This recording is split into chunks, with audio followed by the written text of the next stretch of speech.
Very few things can say they truly stand the test of time. Libraries are one of them.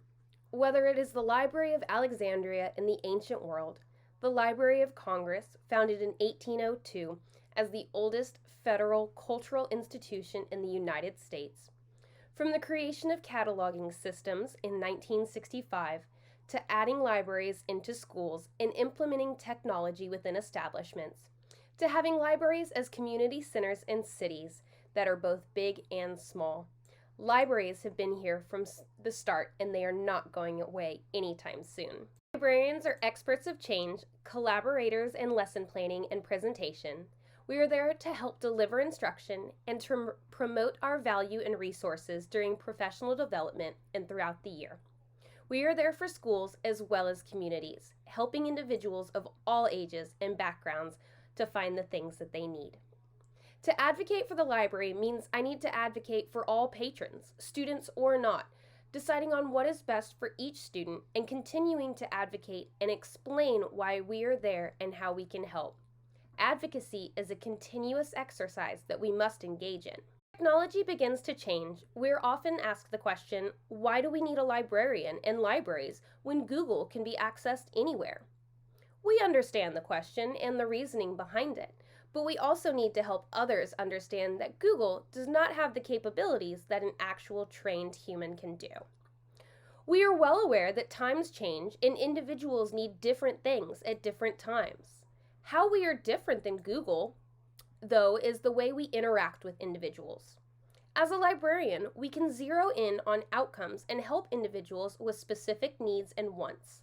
We can ask questions that allow us to guide patrons in the ways to assess what they need to know through informal or formal reference interviews, to access the information, show them how to access it, and show them what other resources are available.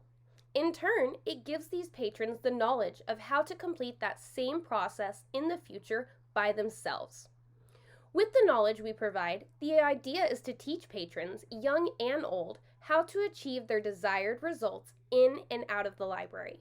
Even if we, as librarians, teach information literacy and educational technology in a library setting, some resources may not be available at home or are a paid subscription that the library has access to. Libraries are the best frontline for individuals that need to access technological resources because of the mass amount of paid subscriptions that are available. Getting information from Google isn't always the information you need. So the resources available, both print and non-print, that are within the library can help you receive the information that you truly need without the frustration of scanning through 1,000 or more websites. Libraries have been proven to help improve test scores, reading, and literacy. With the introduction of local and state created reading program initiatives, author visits, access to free materials via tangible resources or technology items, the availability of interlibrary loans, and the ability for students to access computers, internet, and printers, it's hard to believe that libraries would be anything other than beneficial and absolutely necessary.